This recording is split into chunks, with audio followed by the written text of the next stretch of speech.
آج کی ویڈیو میں ہم بات کریں گے نظر انداز کرنے کا عمل اور ہماری جو نسلیں ہیں یہ ہم سب اپنی اپنی زندگی میں برداشت بھی کر رہے ہوتے ہیں اور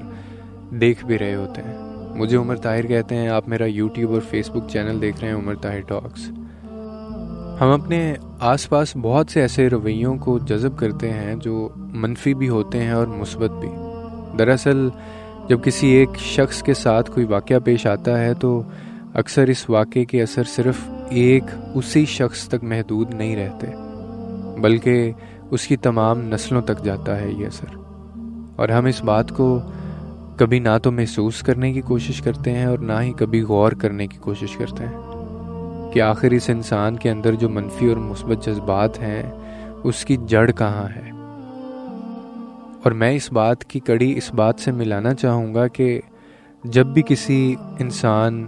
خاص طور پہ کسی نوجوان کے ساتھ کوئی واقعہ پیش آتا ہے تو وہ اس واقعے کا بدلہ آنے والے لوگوں سے لینا شروع کر دیتا ہے، حالانکہ اس کا ارادہ بعض اوقات بدلہ لینے کا نہیں ہوتا، لیکن یہ اس کے ذہن اور دل میں ایک چیز بیٹھ جاتی ہے کہ کیونکہ مجھے دھتکارا گیا تھا تو اب میں دھتکاروں گا، مجھے روندا گیا تھا تو اب میں کسی کو بھی اہمیت نہیں دوں گا، میرے ساتھ یہ کیا گیا تھا تو میں اب یہ سب کے ساتھ کروں گا۔ آپ کو پتہ ہے یہ ایک بہت ہی خطرناک بیماری ہے جس کا علاج کسی ڈاکٹر یا حکیم کے پاس نہیں ہے، بلکہ اس انسان کے پاس خود ہے جو یہ عمل کر رہا ہے، کیونکہ جب تک وہ اس عمل کو غلط نہ سمجھ لے وہ اسے نہیں چھوڑے گا، اور اگر وہ اس عمل کو جلد ٹھیک نہ کرے تو پھر اس کا یہ عمل اس کی نسلوں تک اس کو لے جاتا ہے۔ اب ہم آتے ہیں کہ ایسے شخص کی طرف جس کو معاشرے یا بہن بھائی یا والدین کی طرف سے نظر اندازی کے عمل کا سامنا کرنا پڑا اور پھر انہوں نے اپنے اس عمل کو ٹھیک کیے بغیر ہی چھوڑ دیا ہو۔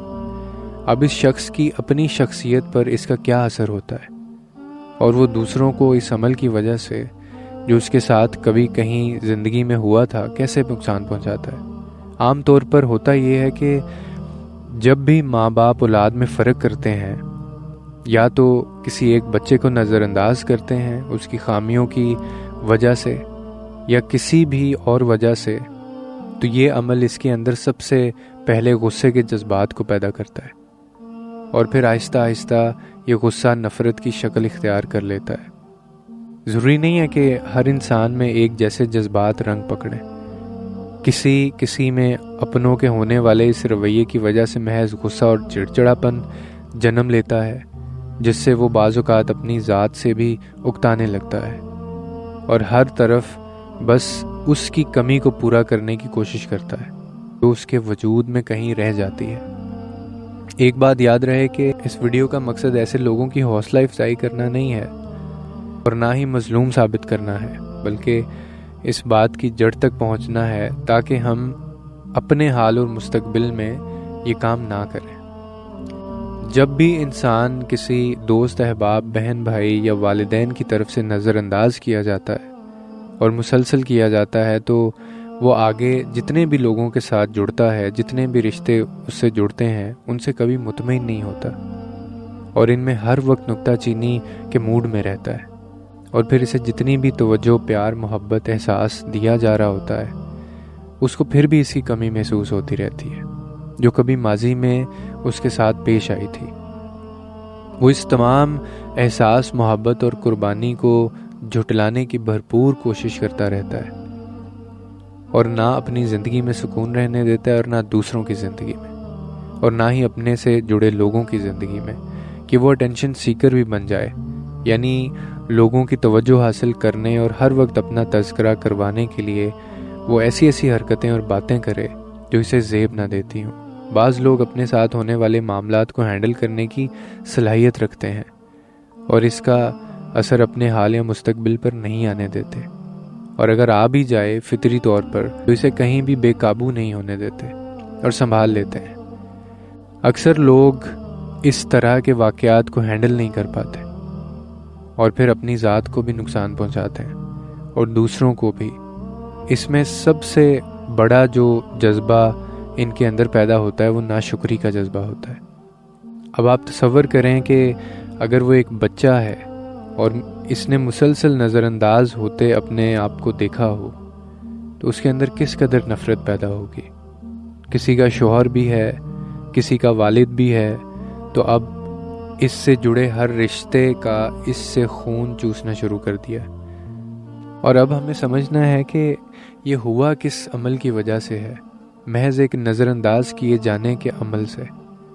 اور اب وہ نظر انداز ہونا ایسا بھی ہو سکتا ہے کہ والدین بعض اوقات اپنی اولاد کو خود خراب کرتے ہیں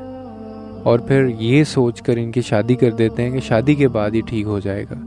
یا آنے والا اس کو سدھارے گا، اور پھر وہ بڑے اس دنیا سے رخصت ہو جاتے ہیں، لیکن آنے والی نسلوں کے لیے ہمیشہ کی ایک اذیت چھوڑ جاتے ہیں۔ یعنی خود آپ اپنے بچے کو وقت، توجہ اور تربیت نہیں دے سکے، اور اب آنے والی نسلوں کو بھی ایک ایسے گناہ کی سزا دینا چاہتے ہیں جو انہوں نے کیا ہی نہیں ہے۔ بالکل ایسا ہی معاملہ ایک لڑکی کے ساتھ بھی پیش آ سکتا ہے کہ اب وہ ایک بہن بھی ہے، بیٹی بھی ہے، والدہ بھی ہے، بیوی بھی ہے، تو اب وہ اپنی آنے والی نسلوں کو بھی ماضی میں نظر انداز ہوئے جانے کے عمل کی وجہ سے برباد کر دے گی۔ جب بھی آپ کسی کے ساتھ کچھ مثبت یا منفی کرتے ہیں تو اس کا اثر لازمی اس کی شخصیت پر پڑتا ہے۔ اسی لیے اگر آپ والدین ہیں تو کوشش کریں کہ اپنے بچوں میں سے کسی ایک کو بھی نظر انداز نہ کریں، چاہے وہ کتنا ہی بدتمیز، بد لحاظ کیوں نہ ہو، کیونکہ بعض اوقات اس بدتمیزی کے پیچھے بھی کوئی وجہ چھپی ہوتی ہے جو ہم نہیں سمجھ پا رہے ہوتے۔ اور اگر آپ بہن بھائی ہیں تو اس رشتے کو نظر انداز نہ کریں، اگر آپ اولاد ہیں تو والدین کو نظر انداز نہ کریں، اگر آپ دوست ہیں تو دوست کو نظر انداز نہ کریں، اور یقین رکھیں کہ یہ جو اگنورنس ہوتی ہے یہ عمل اتنا تکلیف دہ ہے کہ اگر آپ کو کسی سے بھی اپنائیت ہے ذرا سی بھی اور وہ بھی آپ کو نظر انداز کرے تو آپ کو بے حد تکلیف ہوتی ہے، اور یہ تکلیف آپ میں چڑچڑاپن پیدا کر دیتی ہے، اور پھر یہ چیز نسلوں تک جاتی ہے۔